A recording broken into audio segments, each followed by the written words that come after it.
Hello and welcome to the Sound on Sound podcast about electronic music and all things synth. I'm Caro C, and in this episode I'm talking to Kerrie, a techno electro producer originally from Cork in South Ireland and now based in Manchester, England.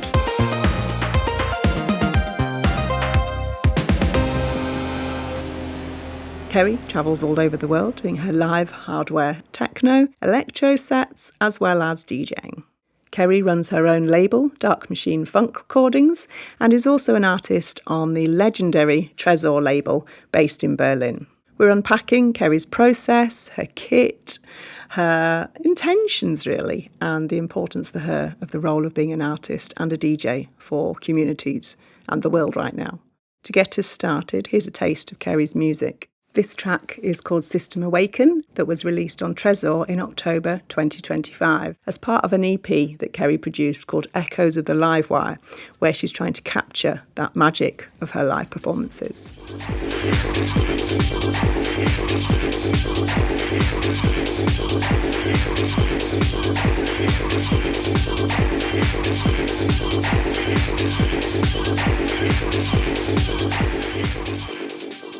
Hello, Kerrie, and welcome to the Sound on Sound podcast. Hi, Caro. Thanks for having me. You're very welcome. As a fellow Manchester-based artist, that we actually met in Wales, didn't we? It was the site of Free Rotation in Wales. Really looking forward to unpacking your work today. Thank you. I'd like to start with a little bit of backstory of how you got down that nerdy rabbit hole, wonderful music world that you're into. Yeah, what got you to this point? Yeah, so I'd say that I'm from a fairly musical family. My mum and a lot of her brothers, my uncles, would play the guitar and sing, and there was always music in the house growing up. I did music in school and I played the violin for about 8 years when I was younger. As a teenager, when I first heard dance music, I was kind of blown away, and I did a few grades, and I think as a teenager I kind of rebelled against it, to be honest, once I discovered dance music.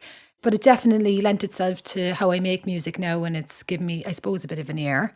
So that was kind of the early days, and then I went to clubs when I was quite young in Cork in Ireland, and there was lots of pirate radio stations around, and I was buying tapes and CDs and everything, and yeah, just was fascinated with dance music in general. My brother actually, who's 3 years younger than me, he was really influenced by the tapes that I was buying and playing around the house and stuff. So he actually ended up buying turntables. So they were like belt drive Newmarks, and he had a set up in our shed in Cork. Mm-hmm. So belt drive decks and a strobe light, just the essentials. Like he would play the decks, but then he showed me how to mix. So yeah, I kind of learned via him initially, and this was kind of in the early 2000s, and I was going to clubs all the time, but I wasn't buying records myself or anything. It was just more of a social thing in gatherings, parties. I would kind of play, and then it wasn't until I moved to the UK in 2007 that I invested in my own setup, and so it was DJ first for me, and yeah, it kind of grew from there. It was just more my curiosity, I think, than anything. I wanted to know how the music was made. So I started to do a music production course in Manchester, in the Manchester MIDI School, in around 2010, I think it was. And it definitely taught me so much, that course. It was brilliant.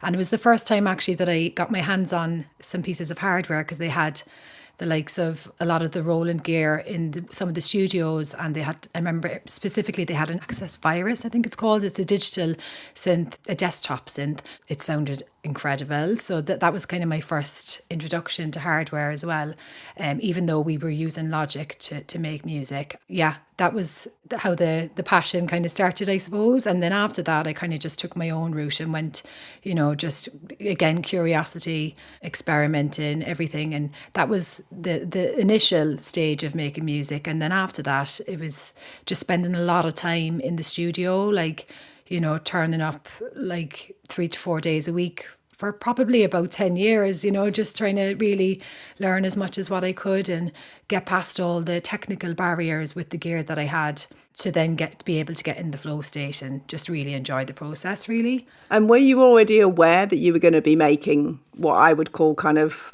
almost industrial techno, may I call it that? Yeah, of course, yeah. I'm massively influenced, and I would say part of the sound that I make is definitely influenced by industry, and probably from being in Manchester because it was an industrial city, but also I am very much influenced by Detroit, obviously industry and a lot of the UK techno sound, you know, which a lot of it hails from Birmingham and everything.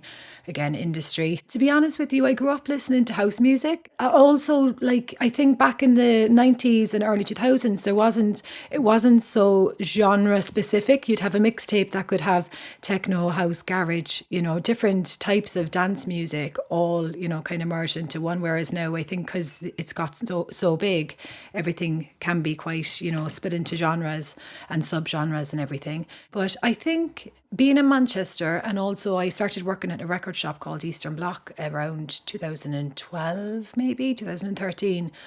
And I spent about 10 years there, and the staff and the owner, a lot of them DJ different styles, like house techno, drum and bass, jungle and electro. I think working there really kind of influenced my taste. And I mean, techno was definitely the majority of records that we sold there, and it had like a huge impact. The owner was a resident at the Orbit in Leeds. Like John also passed on lots of white labels to myself and some of the other staff as well. So it's definitely hugely influenced, you know, like my taste and where I kind of ended up in terms of making music. But it's never been like a conscious thing, you know, it's just something that I really enjoy, you know, like in terms of that sound. Yeah. So I've got a bit of a theory, you can tell me whether you think I'm right or not, that if you're almost coming into being a producer-composer as a DJ, you've already got a kind of, like you say, almost not even conscious, but a preconditioned kind of knowledge, really, and really Absolutely. intimate knowledge of what sort of music structure. Yeah. Also things like the balance of all, like mixing, you know what feels balanced and what doesn't. Totally. I always think friends who start off as DJs and then become artists or producers, it gives you that kind of really solid foundation. Can that be limiting in some way, or does it kind of, do you agree with that? It gives you a kind of a strong way in. Well, I think if it's dance music, there isn't rules, but there is stuff that has to be adhered to, like the low end and the kick, you know, like this has to work in a club environment. Being a dancer is equally as important as actually being a DJ, you know, because True. like to me, like being on the floor, like I know what I want to hear, you know, so like I think that experience is actually more valuable than being a DJ, because if you're a DJ who never actually spent time in clubs, you know, that can actually go against you because you're not knowing what the crowd is looking for or what they need or what works, you know. Yeah, I think 100% it feeds into my production and also my live as well, because I know with a lot of live sets that they can be experimental, or that you can get noodly and, you know, go into a wormhole, you know, in terms of like experimenting. But I'm very aware of, I suppose it's the DJ mentality, or being a dancer, like a raver on the floor, of keeping up the pace and the momentum. First of all, you know, building a trust with people. And then secondly, you know, once you gain the trust, bring them with you and you both go together and you can like tell a story and, you know, bring people into, you know, like different moods, and creating that through, you might have a section of tracks that create an epic moment, or, you know, like something moody or dark or stripped. And likewise, it's similar to what I do in the live set. But yes, I think it all feeds into each other, like 100%. But being on the floor and enjoying dance music for myself, I think is probably the most valuable thing, you know, and that's why I got into it in the first place. And then my mind became curious from spending a lot of times on the dance floor. True. Yeah. And I'll never forget people who say, oh, you know, my opinion doesn't matter, I'm not a proper musician. You're like, no, your opinion totally matters. Yes. You're the one that's going to enjoy my music. Yeah, 100%. Yeah. Like I agree. Like so many people say that, oh, I'm just a raver. I'm like, no, you're the most important person. Yeah. You know? Yeah.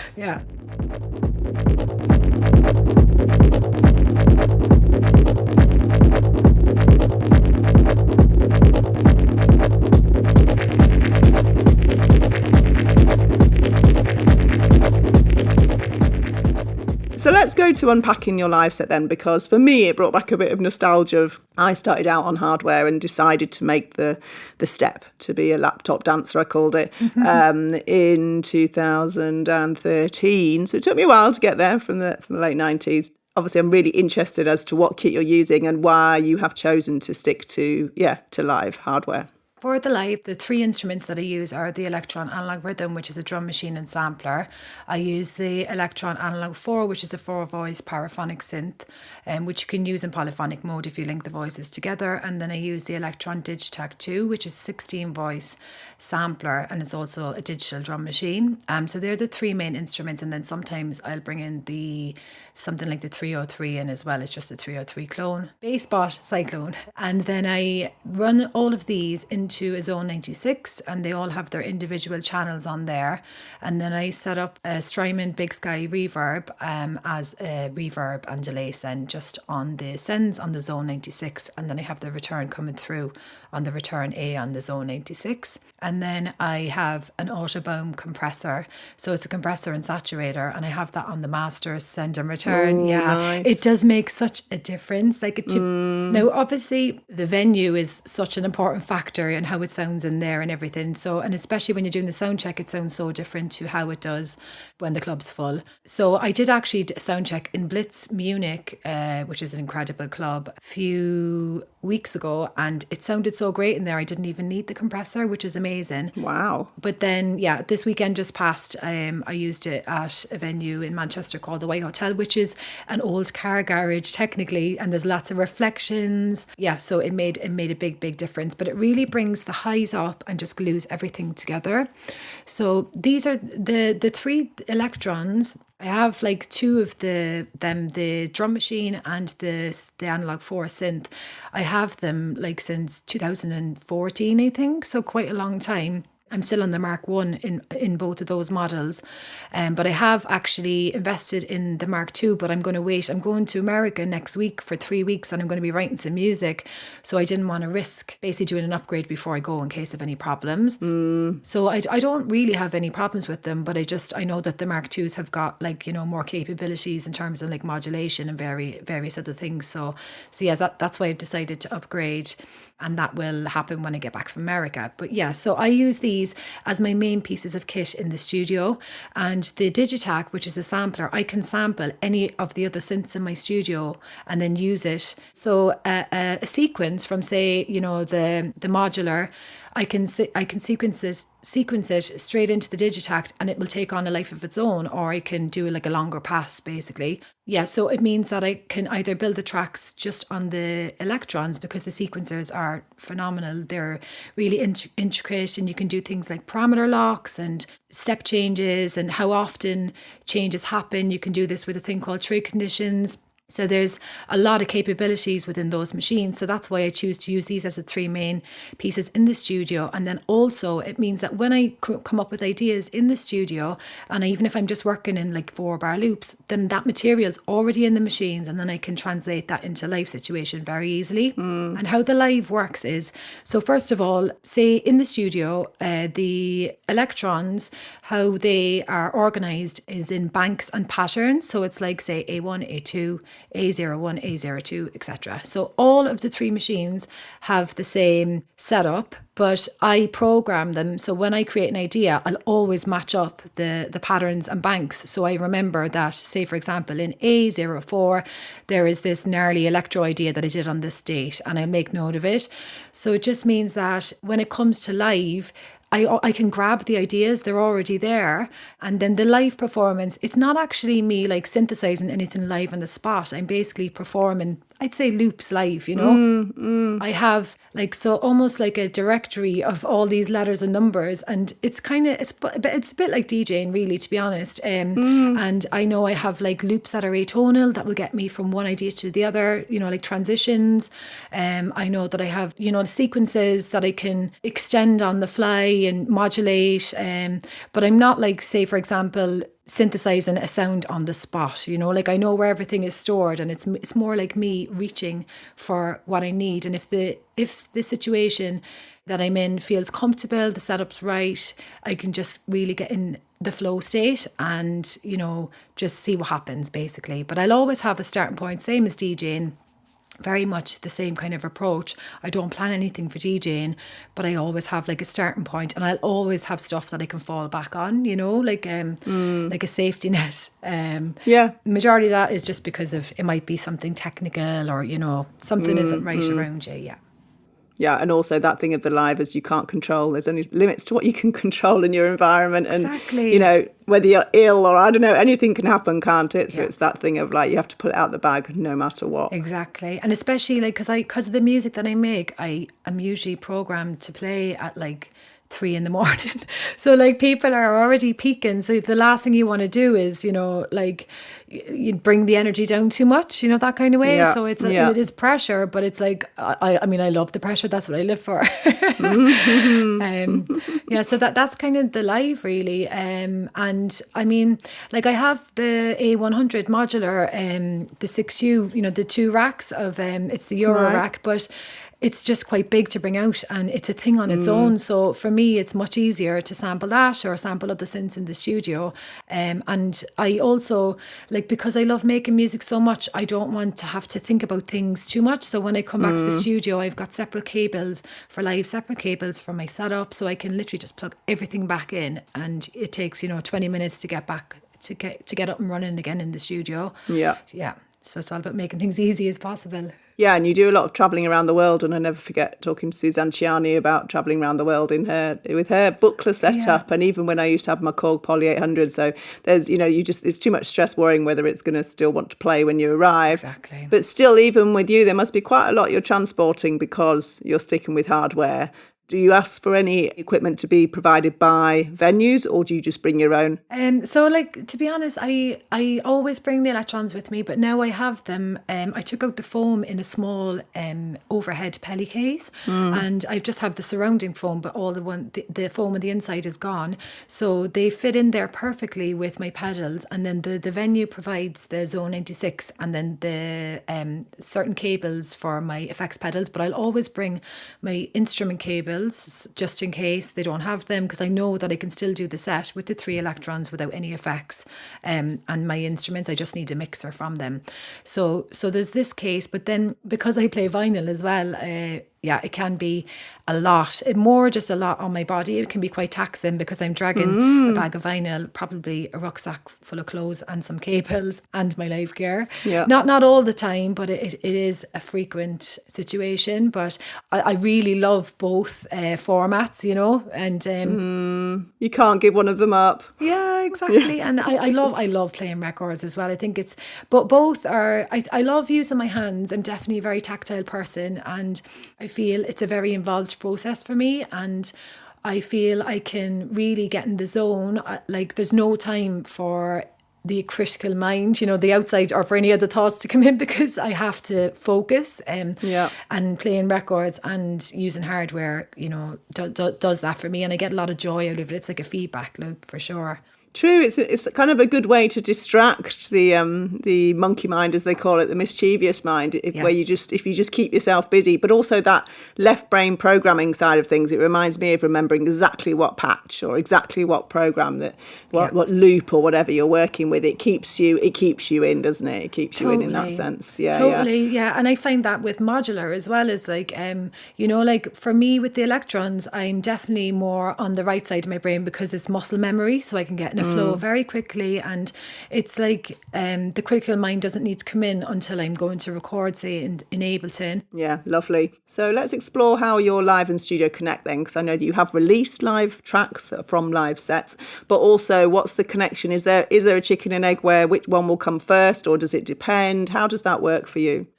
So in terms of what makes it, say, into a finished track, like it will really now these days depend on my schedule, because if I have lots of gigs coming up, so it kind of dictates how I spend my week in terms of time and what I'm preparing for. So I do try and be pretty structured with my time.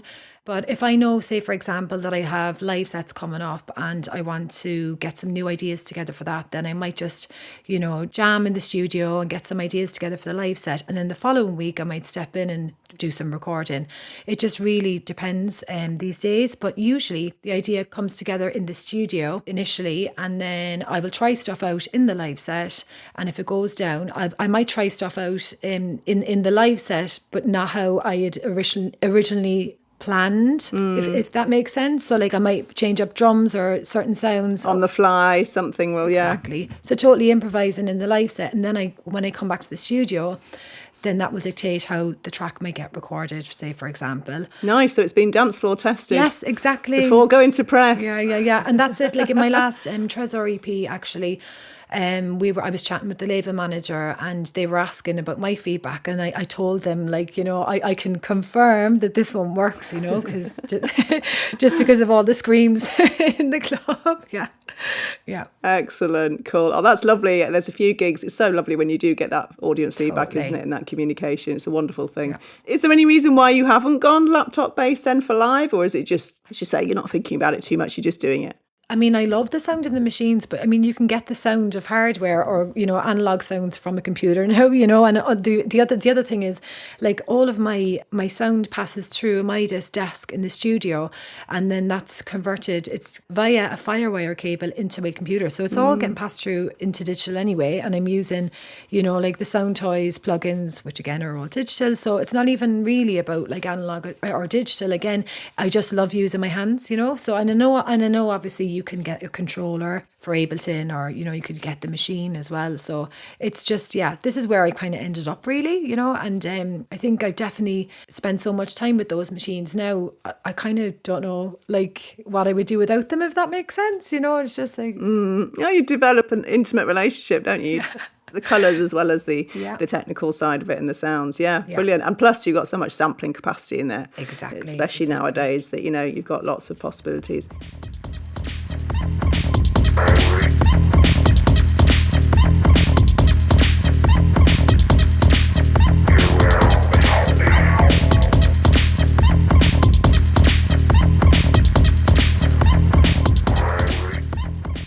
Yeah, so one thing I noticed, excuse my croaky throat, is in a lot of your descriptions you talk about community, you talk about how important that is. It's not just about you operating as Kerrie, as an individual in a sense. I really like that. And I also like that there's a lot of, you want to articulate what your music's about as well, your kind of intention. Can you unpack a bit that? So I think probably, I mean, community has always been important to me, and I think some of the best moments I've ever had is on the dance floor in a shared experience with other people. And I love making music, and making music for me is a very personal practice and journey. But playing music is like, some people play music for themselves. They play records or, you know, whatever their format is at home for themselves. But I love playing music for other people and with people. And it's not like me playing to them. It's like we're together, you know, like it's the whole aspect. It's a conversation between you and the crowd and building the trust. And as I said, like being on the dance floor, like that's how I met most of my friends, in nightclubs, you know, or in parties after nightclubs. So I think, I love people. I'm really fascinated by why we do the things we do, and, you know, why some people are creative, why some people aren't. And if there's any way for me that I can influence people or inspire them to be creative, because we all can be creative, we all have it in us. It's just some people can't tap into it. And another thing to add is, like, from my own family's background, like, we're from the north of Ireland, and obviously, I mean, like, a lot of people in the north have experienced generational trauma from colonialism. And I know, like, with my family, there's been a lot of problems with addiction and, you know, like, a lot of suffering and loss of power. And I also feel that if a lot of people in my family had a creative outlet, then they might not have ended up, you know, in the situation that they did. So I'm definitely a big advocate for creativity and for community and for being in a flow state in either of those things, or together, you know, as a healer, and as also, like, really with everything that's going on in the world at the moment, I feel like we need community. We need the world is becoming a divided place, and I feel like the dance floor and the club space and community is the only thing that we have that's sacred, where you can be free to express yourself and feel comfortable, and also no judgment, you know. So it's definitely something that's always been a part of what I do, what I believe in, and also going forward, it's a big driver for me, for sure. I also did, like, I used to run the event space in Eastern Bloc, and that was very much about inviting local DJs and local collectives in who played vinyl to give them a platform and to build a community there as well. And I got a lot out of that process. And also with my own record label, because I'm getting the opportunities to release on incredible labels all around the world, I want to start bringing people into my own and give them opportunities and give them a platform as well if I can.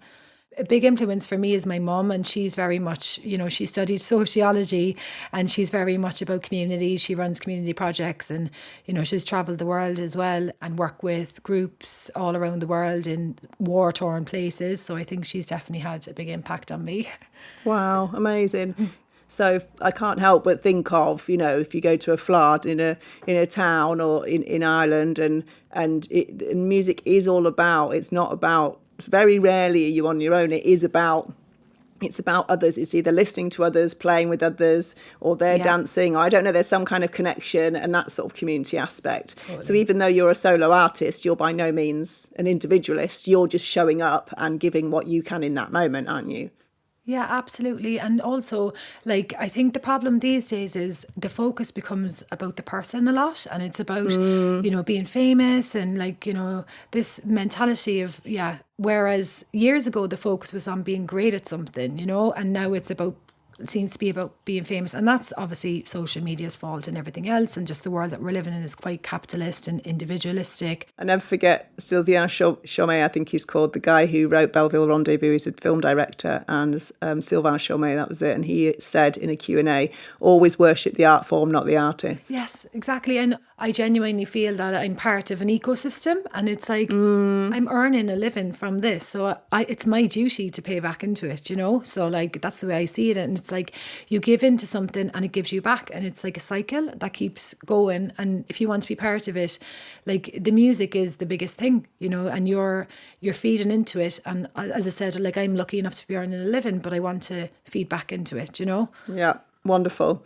I want to go back to a bit of a technical question I've got asked, or technical query. So I started off listening to a lot of, I suppose you'd call it minimal Detroit techno, that kind of sound, back in the 90s. And then I've sort of come full circle with all my different music that I make. I noticed when I heard you playing, I think it wasn't Free Rotation, but it was in that venue. And you've got that, it makes me think of Neil Landstrom and people like that, so a very prominent kick drum and then the other sounds around it. Are you aware that that's what's happening in the mix and that's part of that defined sound of a particular kind of techno? It's not, again, me, being inspired by an artist and saying I want my kick to sound like this. It's just what I'm kind of gravitating to, if that makes sense. But sometimes though I'm listening when I'm doing when I play my live set, and then I hear the next DJ come on and they've got rolling 808s, and I'm like, oh my God, I need to change my drums. Yeah. I mean, it is just a choice, I suppose. And maybe, it could be the room that I'm making music in as well, where I think it sounds great and it sounds totally different in the club space. But no, you are right. It cuts through the mix for sure. But I have done a few tracks with, say, 808s, and for me it's just, I like the energy and just and the rawness as well, and I'll always put a little bit of overdrive on the kick and everything as well. But to be honest, it's a constant moving piece and constantly changing, and when I do some electro tracks, they might not necessarily have the same kicks because you might want the snare to stand out more, just for the groove and everything. It is it's not really a premeditated, I need my kicks to sound like this. It's just something that I come up with in the studio, really. Yeah. So, you are having lots of amazing adventures globally at the moment, both releasing and live and DJing. So do you see any kind of direction evolving, or are you just following the fascination? For sure, just staying curious, wanting to learn more. Every time I go to the studio, I'll try and do things, at least one thing differently, or just try and learn something, because I think things can become stagnant otherwise. At the moment, I have got a bit of a personal project coming up. I'm going to America, and I'm going to actually go and write some music in Detroit as part of that trip. I know, I'm so excited. But again, I've been listening to the Detroit History podcast and reading books about Detroit as well, but I'm fascinated by the impact of, I think they called it Fordism. So it's it's capitalism, But basically the impact of the deindustrialization of Detroit, but also the music that came from there, all genres, you know, like, so just this, the impact of how much hardship can impact, you know, people's creativity, and I'm just fascinated by it. So I want to go there and just take in some of the city. I'm going to stay for like 10 days and write some music. But it's a personal thing, but let's see what comes music wise. So there's that coming up. And then, I mean, I do have some EPs coming up that are going to be released like later this year and everything, but I don't have like a 5-year plan or anything. It's literally, I know that, do you know what I mean? It's like, it's, these days, like, things just seem to be evolving naturally. I mean, for years I was kind of like, why isn't things happening, and frustrated. And I feel like when I took the focus off that and started my own label and taking control of things myself, then, you know, things started happening. I feel really, really grateful, because I don't know, it feels like something has shifted and people are just starting to take a bit more notice, but I'm not really doing anything any different, you know. Awesome. Oh, well, I wish you lots of wonderful continued adventures in creativity, and looking forward to hearing what Detroit experience does for you. I don't know, there's a couple of things that spring to mind. You've got the Caro C documentary. I don't know if you managed to see that. Yes,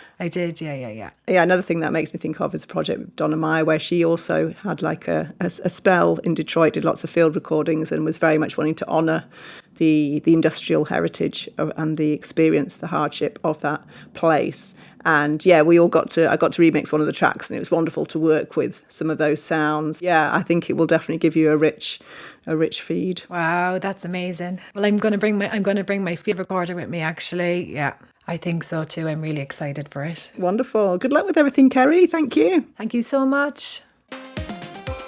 Thank you for listening, and be sure to check out the show notes for further information, as well as links and details of other episodes in the electronic music series.